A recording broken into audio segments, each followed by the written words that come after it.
My name is Ankit Sharma and today we are going to discuss about fundamental rights, not only because it is important for your exams, but as a responsible citizen of the country, you should aware of these fundamental rights.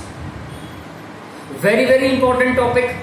The JKSSB Panchayat Account Assistant exam syllabus have been specifically noted the fundamental rights in your syllabus. The fundamental rights are very important. Fundamental rights के ऊपर 2 या 3 या इससे ज्यादा भी question JKSSB frame कर सकता है सिलेबस में, तो इसको पढ़ना बहुत ज्यादा जरूरी है. हम इसको डिस्कस करेंगे फंडामेंटल राइट्स को. आज हम इंट्रोडक्शनरी लेक्चर पे बात करेंगे फंडामेंटल राइट्स के. The fundamental rights are mentioned in the Indian constitution. The fundamental rights are mentioned in the Indian Constitution. ये कहां लिखा है fundamental rights? ये भारत के संविधान में लिखा है, Indian Constitution. What is the Constitution? What is the word Constitution? Constitution is the document of people's faiths and aspirations. And what is the faith of the people of this country? The faith of the people, the aspirations of the people of this country are justice, equality, liberty, fraternity, and these aspirations are reflected in the Constitution. So Constitution is the document of people's faiths and aspirations. On the other hand, the Constitution is the supreme law of land which enjoys the legal sanctity. What is this supreme law of land and what is this legal sanctity? That means whenever the law is passed by the legislature or the executive, that is parliament, it should have been with the provisions of the constitution. मतलब जब भी कोई हमारा parliament, हमारा executive, हमारा legislature कोई भी कानून बनाएगा, उसको संविधान के प्रोविजंस के तहत मिलना होगा, तब जाकर वो कानून बनेगा. और अगर वो कानून संविधान के प्रोविजंस को बिल्कुल भी मैच नहीं कर रहा होगा, it should be declared null and void. So Constitution is the supreme law of land.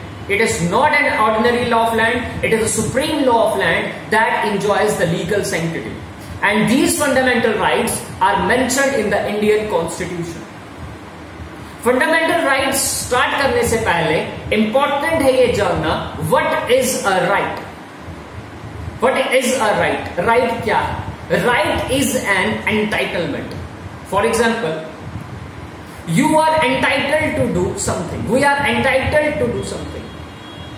For example, ये मेरी क्लासरूम है, मैं आपका टीचर हूं, आप मेरे स्टूडेंट हो. अगर किसी भी पॉइंट पे आपको मेरी बात समझ नहीं आती है, आपको किसी भी पॉइंट में कंफ्यूजन लगता है, तो you have this right to ask me an question, और ये मेरा दायित्व है कि मैं आपको जवाब दूंगा. This is a type of a right. Rights are classified into 2 categories. Very important. Rights are classified into 2 categories. The first category is constitutional right, and the other category is statutory rights. So let's focus on the topic. What is a right? Very important. हम fundamental right की बात करते हैं.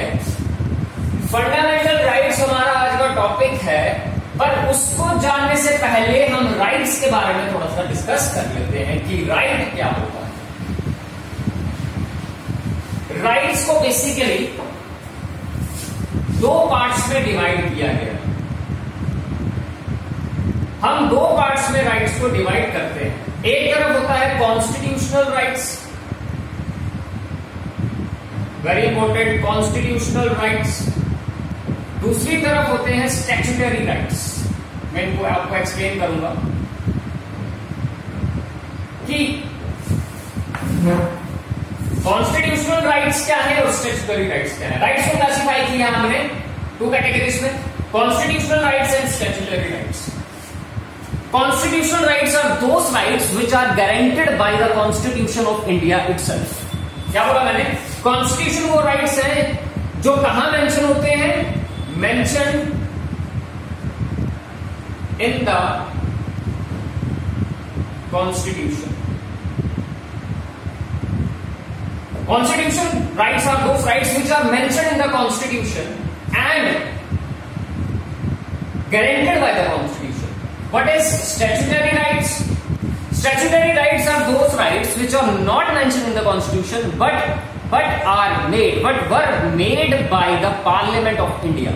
Statutory rights वो rights होते हैं जो constitution में मेंशन नहीं होते हैं बट इनको पार्लियामेंट ने बनाया होता है. स्टैट्यूटरी राइट्स क्या होते हैं? मेड बाय द, कोई लॉ के तहत, कोई ऑर्डर के तहत, made by the parliament and not mention in the constitution. इनको हम बोलते हैं स्टैट्यूटरी राइट्स. स्टैट्यूटरी राइट्स में एग्जाम्पल, क्लासिकल एग्जाम्पल है एमजी नरेगा. आपने सुना होगा Mahatma Gandhi national rural employment guarantee act. What is MG NREGA? Mahatma Gandhi, M for Mahatma, G for Gandhi, N for national, R for rural, E for employment, ji for guarantee और A for act. It is a statutory right, that is it is made by the parliament. MG NREGA क्या है कि अगर आप गांव में रहते हो तो आपका ये हक है कि आपको सरकार 100 दिन का रोजगार देगी और अगर आपको वो 100 दिन का रोजगार नहीं देगी तो आपको अनएम्प्लॉयमेंट अलाउंस मिलेगा.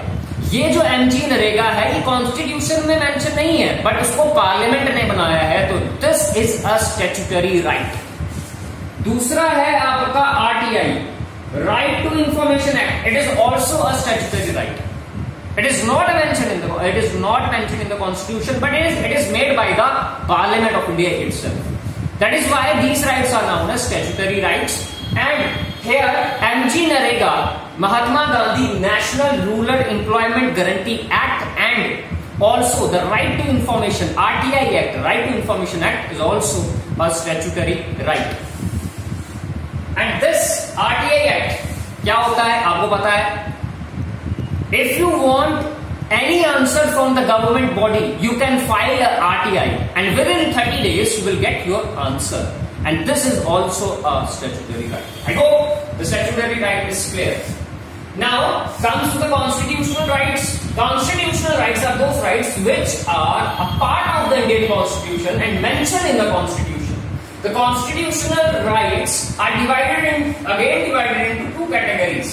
One is फंडामेंटल राइट्स, जो हमारा आज का टॉपिक रहेगा, fundamental rights, and other is other constitutional rights. Very very important.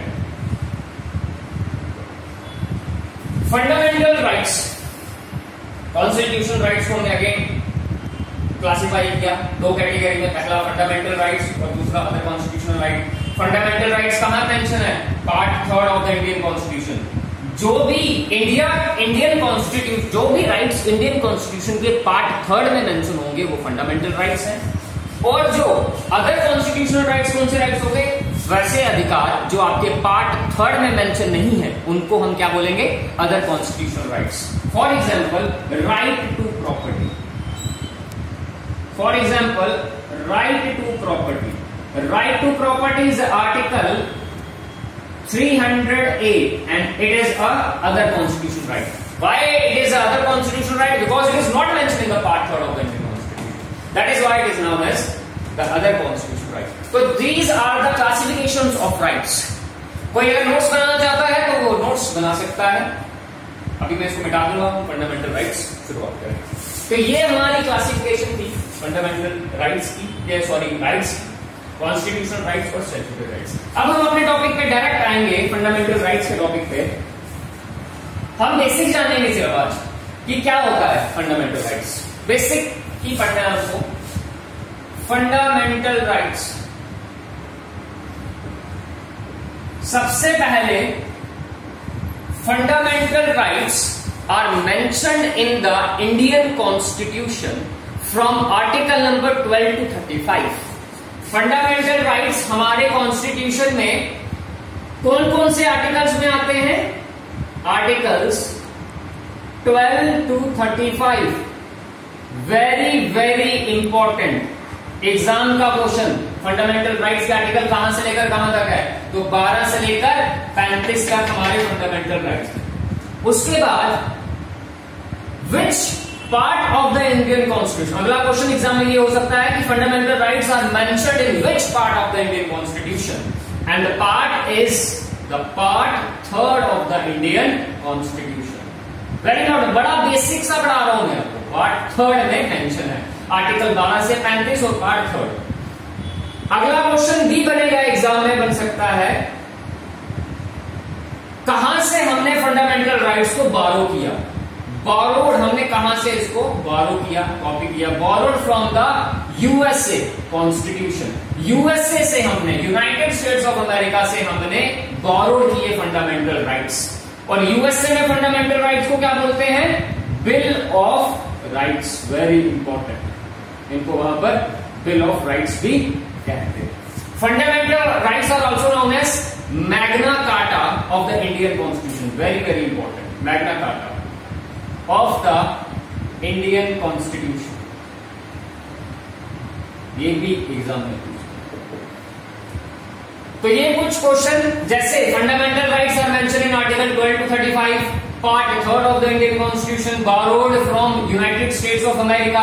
United States of America में इन फंडामेंटल राइट्स को क्या बोलते हैं? Bill of rights, and it is also known as the Magna Carta of the Indian constitution. ये कुछ important question जो है आपको एग्जाम में फ्रेम हो सकते हैं, और ये बहुत इंपॉर्टेंट है, इनको समझो। उसके बाद fundamental rights, why fundamental rights are fundamental. Exam का क्वेश्चन ये हो सकता है कि इन फंडामेंटल राइट्स को फंडामेंटल क्यों बोला जाता है। तो जो लिख रहे हैं, जो सुन रहे हैं मेरे को, वो लिख सकते हैं कि fundamental rights are called fundamental because it is guaranteed by the constitution and equally protected by the constitution of India. क्या मैंने बोला? Fundamental rights are called fundamental, are called fundamental because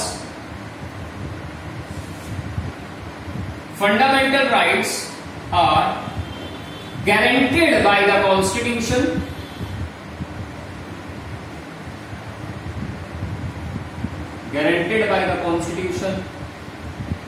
and also equally protected by the constitution. ये भी exam में question आएगा, protected by the constitution.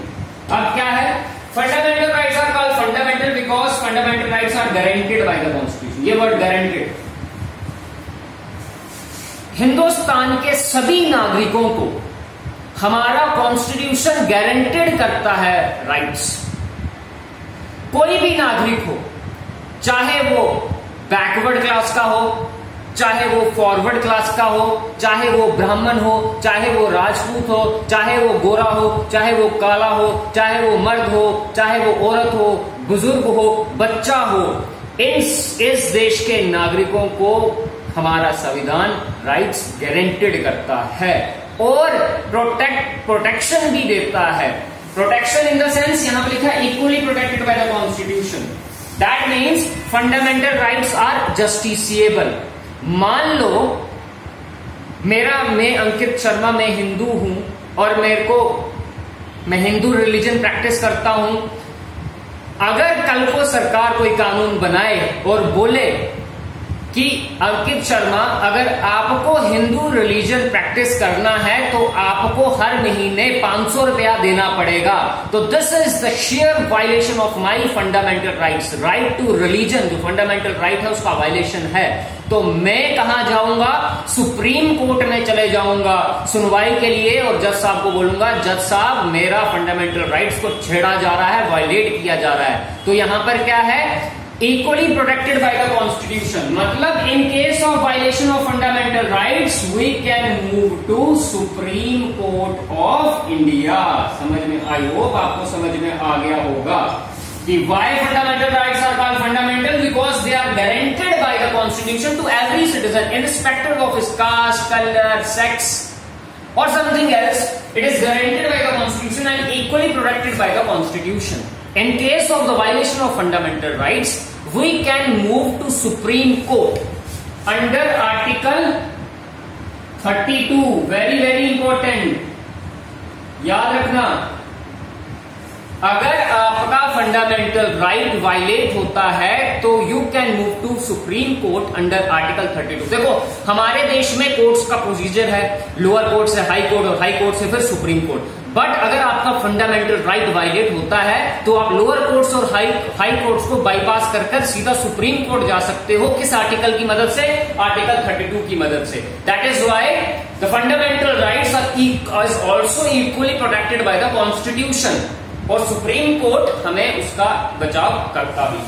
तो very important एक और चीज याद रखना, सुप्रीम कोर्ट आप आर्टिकल 32 की मदद से जा सकते हो। अगर हाई कोर्ट भी केस करते हो इन case of violation of fundamental rights तो आर्टिकल 226 की हेल्प से आप कहां जा सकते हो? आर्टिकल 226 की हेल्प से आप हाई कोर्ट भी जा सकते हो इन case of violation of fundamental right, और आर्टिकल 32 की हेल्प से आप सुप्रीम कोर्ट भी जा सकते हो अगर आपका वायलेशन ऑफ फंडामेंटल राइट, अगर आपका फंडामेंटल राइट वायलेट होता है। तो ये क्या बताया मैंने? आर्टिकल 12 से लेकर 35 तक, part mention in part 3 of the Indian constitution, borrowed from USA Bill of Rights. Fundamental rights are called fundamental because fundamental rights are guaranteed by the Constitution and equally protected by the Constitution, that is Supreme Court of India. That means equally protection मतलब fundamental rights are justiciable in nature. Very important. ये भी exam में पूछते हैं, क्या fundamental rights justiciable है? Yes, fundamental rights are justiciable in nature. In case of violation of fundamental rights, you can move to Supreme Court under Article 32, and in case of violation of fundamental rights, you can also move to High Court under Article 226. This is very, very important. Now, why fundamental rights की जरूरत क्या थी? Fundamental rights अगर नहीं होते हमारे देश में तो ओवरऑल डेवलपमेंट पॉसिबल नहीं थी एक इंडिविजुअल की, क्योंकि फंडामेंटल राइट्स में जस्टिस है, इक्वलिटी है, लिबर्टी है, फ्रेटर्निटी है। अगर किसी को ओवरऑल डेवलपमेंट चाहिए, अगर किसी को अपने पोटेंशियल को एक्सप्लोर करना है तो fundamental rights are must. Fundamental rights are also meant for the overall development of a citizen या of a individual. Fundamental rights are also very, very important exam का question. Fundamental rights are meant for political democracy.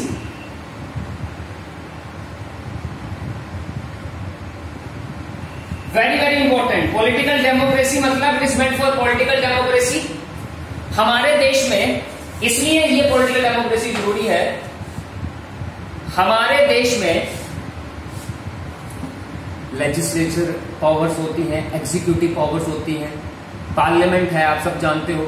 अगर legislature अपनी मनमानी करे, कानून बनाने वाला अपनी मनमानी करे, एग्जीक्यूटिव इंप्लीमेंट करने वाला अपनी मनमानी करे, तो पॉलिटिकल डेमोक्रेसी इंडिविजुअल की, सिटीजन्स की हार्म हो जाएगी।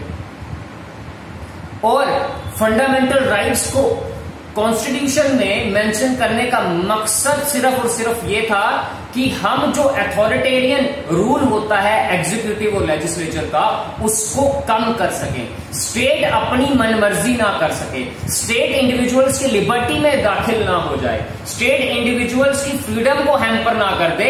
इस वजह से, और एग्जीक्यूटिव और लेजिस्लेचर अपनी मनमानी ना कर दे कानून बनाने के पीछे, इस वजह से fundamental rights are meant for political democracy. Very, very important. दूसरा, fundamental rights is also meant for rule of law, not of men. Very, very important. ये भी एग्जाम में पूछते हैं। Rule of law not of, is also meant for rule of law not of man, कि कानून का राज होगा, इंसानों का राज नहीं होगा। तो fundamental rights also meant for political democracy and also meant for rule of law not of man. Fundamental rights have a negative obligations on the state. Negative मैंने वर्ड इसलिए यूज किया कि अगर आप फंडामेंटल राइट्स पढ़ोगे जब आप पढ़ोगे तो आपको दिखेगा वहां पर state can not do this, state can not hamper the liberty, state can not hamper the freedom, state can not hamper the equality. तो ये स्टेट कैन नॉट क्या है? स्टेट कैन नॉट वही है कि स्टेट के ऊपर ये नेगेटिव ऑब्लिगेशंस हैं। फंडामेंटल राइट्स मैंने आपको बताया is meant for promoting political democracy. Executive और लेजिस्लेचर की अपनी मनमानी नहीं चलेगी, कानून का राज होगा, इंसानों का राज नहीं होगा। That is why fundamental rights are very important and it is mentioned in our original constitution. I hope आपको क्लियर होगा। अब आगे बढ़ते हैं। जब हमने अपना संविधान बनाया तो देयर वर यहां पे आता, हाँ, देयर वर फंडामेंटल राइट्स। सबसे पहले राइट टू इक्वालिटी, जो नोट्स बनाना चाहते हैं वो बना सकते हैं, राइट टू इक्वालिटी। दूसरा राइट टू फ्रीडम, फिर तीसरा right against exploitation,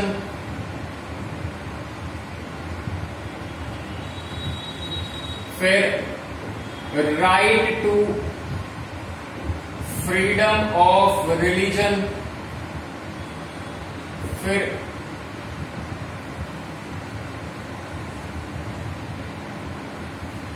educational and cultural rights.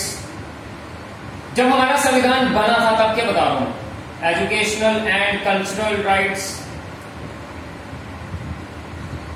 फिर right to property,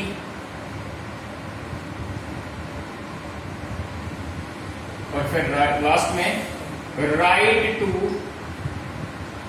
constitutional remedies. लिख लेना तो लिख लेना। 1 2 3 4 5 6 7। अब एग्जाम का क्वेश्चन सुनना। एग्जाम में क्वेश्चन हो सकता है कि originally how many fundamental rights are mentioned in the constitution. जब हमारा कॉन्स्टिट्यूशन बना तब कितने हमारे फंडामेंटल राइट्स थे? तो कितने हैं? 1 2 3 4 5 6 7। 7 फंडामेंटल राइट्स आर देयर। समझ में आ रही बात कि जब हमारा कॉन्स्टिट्यूशन बना ओरिजिनली, जब 1950 में बनकर तैयार हो गया, तो हमारे पास कितने फंडामेंटल राइट्स थे? 7। अब कितने हैं? 6 हैं। वो 6 क्यों है? क्योंकि right to property was removed from the fundamental rights via amendment. Clear हो गया? एग्जाम में क्वेश्चन समझना ध्यान से, जल्दबाजी मत करना। मुझे पता है आप बहुत ज्यादा इंटेलिजेंट बच्चे हैं, आपको सब कुछ आता है, बट फिर ओवर कॉन्फिडेंस आपको ले डूबता है। उधर क्वेश्चन होगा कि originally how many fundamental rights, तो आप बोलोगे मैं बहुत इंटेलिजेंट हूं, 6 पे टिक कर दोगे। फिर वो एग्जामिनर पे लास्ट में हंसेगा कि ये तो बड़ा इंटेलिजेंट बन रहा था, इसको ये नहीं पता। जब भी ओरिजिनली मैं बोल रहा हूं, ओरिजिनली तो 7 है, प्रेजेंट कितने? 6 है। जब कॉन्स्टिट्यूशन बनकर तैयार हुआ तो 7 था।